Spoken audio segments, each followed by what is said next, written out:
الحمد للہ وکفی وسلام علی عبادہ الذین اصطفی۔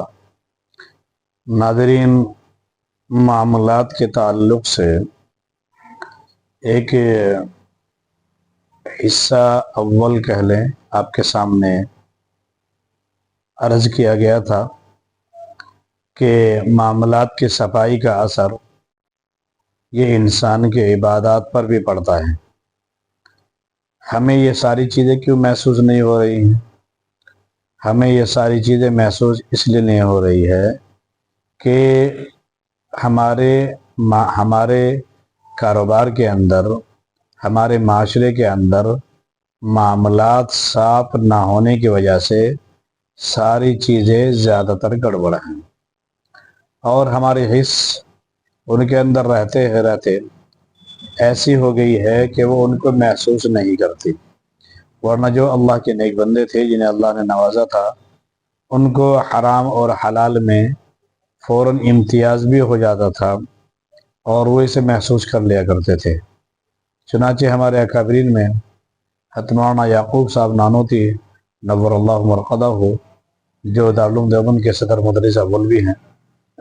ان کے بارے میں آتا ہے، وہ فرماتے تھے کہ میں کسی جگہ کسی رئیس کے یہاں ایک مرتبہ دعوت میں چلا گیا،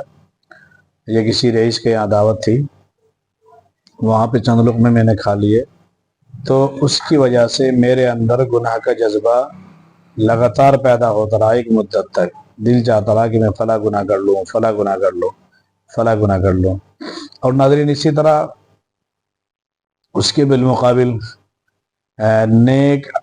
حلال آمدنی اور حلال مال کے نورانیت کیسی ہوتی ہے، اس کے بارے میں بھی انہیں کا ایک واقعہ مولانا یعقوب صاحب نانوتی رحمۃ اللہ علیہ کا، جو میں نے اپنے استاد محترم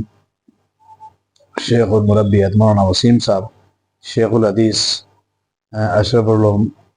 گنگو، ان کی زبانی درس کے دوران سنا تھا۔ آپ فرمایا کرتے تھے کہ دیوبند کے اندر ایک عبداللہ شاہ ہوا کرتے تھے، جو گھاس بیچ کر اپنا گزارا کیا کرتے تھے۔ فرمایا ان کے یہاں جو آمدنی ہوتی وہ اس کو 4 حصوں میں تقسیم کرتے تھے۔ ایک حصہ اپنے گھر والوں پر خرچ کرتے تھے، اور ایک حصہ اپنی ضرورت میں لاتے تھے، اور ایک حصہ رشتہ داروں پر خرچ کرتے تھے، اور ایک حصہ اٹھا کر رکھ دیا کرتے تھے۔ حضرت نے غالباً ایک پیسہ فرمایا تھا، اور فرمایا وہ سال میں ایک مرتبہ دارالعلوم دیوبند کے اساتذہ کی دعوت کیا کرتے تھے، اسی ایک پیسے سے اکٹھا کر کے۔ اور جب وہ پیسے ہو جاتے، سال پورا ہو جاتا، تو عبداللہ شاہ صاحب فرمایا کرتے تھے، دیکھو بھائی، میرے پاس کوئی بنانے والا تو ہے نہیں۔ حضرت نے غالباً یہ فرمایا تھا، اور یہ فرمایا تھا، اور یہ کہ بھائی یہ دعوت کے پیسے ہیں، تم لوگ ان سے کھانا بنا کر کے کھا لینا۔ تو انہی حضرت مولانا یعقوب صاحب نانوتی رحمۃ اللہ علیہ کا ارشاد ہے کہ ہم ان کی دعوت کے انتظار میں رہتے تھے، اور جیسے وہ چند پیسے آتے تھے، ظاہر سی بات ہے کہ وہ چند پیسوں کی اتنی عمدہ دعوت نہیں ہو سکتی تھی، اتنے اچھے کھانے نہیں بن سکتے تھے، لیکن فرمایا ہم اسے بہت ہی اہتمام سے باوضو ہو کر کے بناتے تھے، اور ایک ایک لقمہ یا دو لقمے ہمارے سب کے حصے میں آیا کرتے تھے۔ لیکن فرمایا اس کی نورانیت اتنی رہتی تھی کہ دل یوں چاہتا تھا کہ دنیا و ما فیہا سے یکسو ہو کر کسی کونے میں جا کر کے رب کی عبادت میں لگے رہیں، اور کچھ نہ کرے دنیا کا کام۔ یہ اس کی نورانیت رہتی تھی۔ ناظرین، اب ہمارے یہاں معاملہ کیا ہے؟ ہمارے یہاں معاملہ یہ ہے کہ ہمارے یہاں کوئی بھی بات صاف نہیں ہے۔ کیسے صاف نہیں ہے؟ میں آپ کو اس کے بارے میں ایک بات عرض کر دوں کہ کچھ چیزیں تو ایسی ہیں ناظرین جن کے بارے میں سب کو پتہ ہے کہ وہ حرام ہے، اور ان سے حتی الامکان انسان بچنے کی کوشش بھی کرتا ہے، اپنی کوشش رہتی ہے۔ حالانکہ آج کے زمانے میں بچنا بہت مشکل نظر آ رہا ہے۔ انسان کوشش کرے تو سب کچھ ہو سکتا ہے، انشاءاللہ ایسا کچھ بھی نہیں ہے۔ اور انسان اگر کوشش نہ کرے تو پھر ظاہر سی بات ہے، انسان ہتھانوی کا مقولہ ہے، تو ہی اگر نہ چاہے تو بہانے ہزار ہے۔ تو اگر بچنا چاہے تو بچ سکتا ہے، ایسے کچھ نہیں ہے، لیکن شکلیں ایسی بدل دی گئی ہے، ہوم لون، فلاں لون، یہ نام بدل کر کے آدمیوں کو ایسے طریقے سے لا کر کے پھنسایا جا رہا ہے کہ بچنا مشکل ہے۔ پھر بھی بہرحال کچھ چیزیں بہت مشہور ہیں جو سب کو پتہ ہے حرام ہے۔ اور وہ کیا ہے؟ وہ ہے رشوت ہے، سود ہے، حرام مال کسی کا چوری کے ذریعے سے اٹھا لینا ہے۔ اور یہ اسی طرح سے ناظرین ایک بیماری ہے ہمارے اپنے اندر، کمزوری کہہ لیں، وہ یہ کہ بہت سارے ہمارے اللہ کے نیک بندے ایسے ہیں جو حلال روزی اپنے حلال پیسے سے کما رہے ہیں، لیکن اس کو بھی وہ حرام کر رہے ہیں اپنے عمل کی وجہ سے۔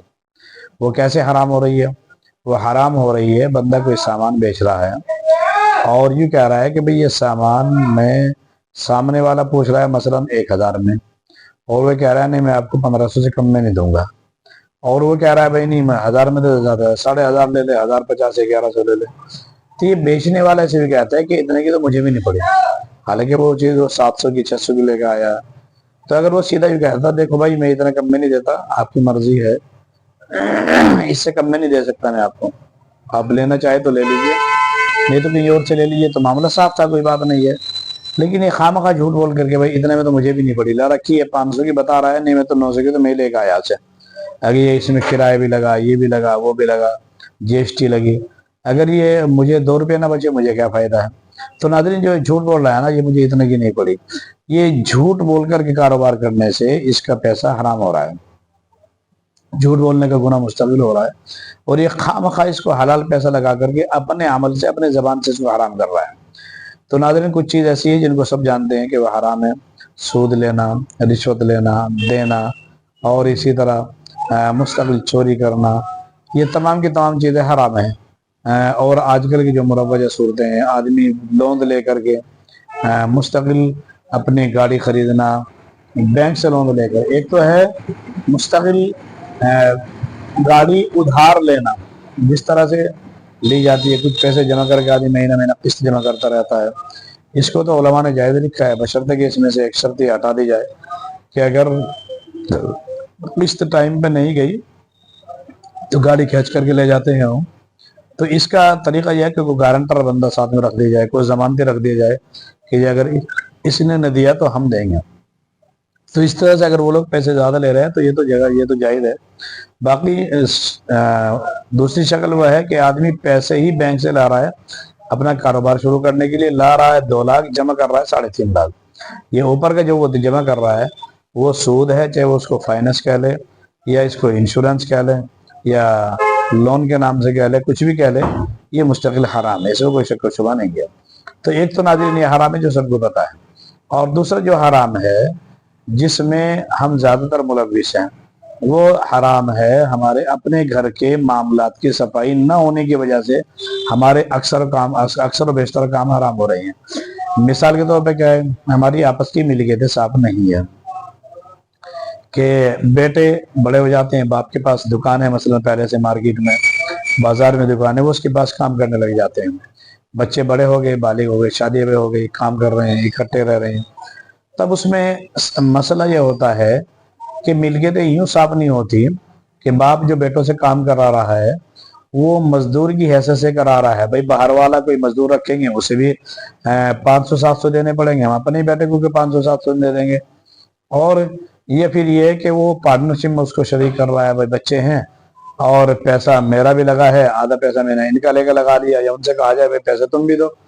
یا باپ اپنی طرف سے ذہن بنا کر کے یہ 6 لاکھ روپے ہیں، اس میں 3 میرے ہیں، 3 میں اپنے بیٹے کی طرف سے لگا رہا ہوں، اور اس کو بتا بھی دیا بھائی یہ 3 لاکھ روپے تیری طرف سے، اس کا نفع تو لے گا اور یہ 3 لاکھ کا نفع میرا ہے۔ تو کام چلتا رہتا ہے، دکان پہ بچہ جا رہا ہے، روزانہ پابندی سے جا رہا ہے، باپ نہیں ہے بیٹا بیٹھ رہا ہے، سبھی کو پتا ہے کہ یہ کام چلتے ہی ہے، لیکن ان میں خرابی جب آتی ہے جب ہماری ملکیتیں صاف نہیں ہوتی، جب 10-20 سال کے بعد بچے کی شادی ہو گئی، بچہ الگ ہو گیا، یا شادی پہلے سے ہو رہی تھی، کوئی معاملہ بگڑا اور باپ نے اس کو الگ نکال دیا، پھر وہ مسئلے پوچھتے پھر رہا ہے، فتویٰ پوچھتے پھر رہا ہے، جی میں نے 6 سال ابا کے ساتھ کام کیا، ابا نے مجھے دھکا مار کے نکال دیا، جبکہ والدین بہت شفیق اور مہربان ہوتے ہیں، ایسا کرتے نہیں، لیکن پھر بھی اگر کوئی نالائق نکمہ کسی وجہ سے اولاد کے نکمے پن کی وجہ سے ایسا کرنا پڑا، تو یہ جو اس نے 6 سال کام کیا اس کا حساب ضرور ہوتا ہے کہ آیا اس نے شریک کے اعتبار سے کام کیا اور یہ پارٹنرشپ میں یہ کام تھا، یا یہ مزدور سمجھ کر کے اسے رکھ رہا تھا، اور یہ پیسے اسے روزانہ دے رہا تھا، اور یا مہینے میں اسے پیسے دے رہا تھا، یہ بس ایسے ہی جیسے ہمارے دیار میں ہوتا ہے، ابا لا 500 دے دے مجھے سامان لانا ہے،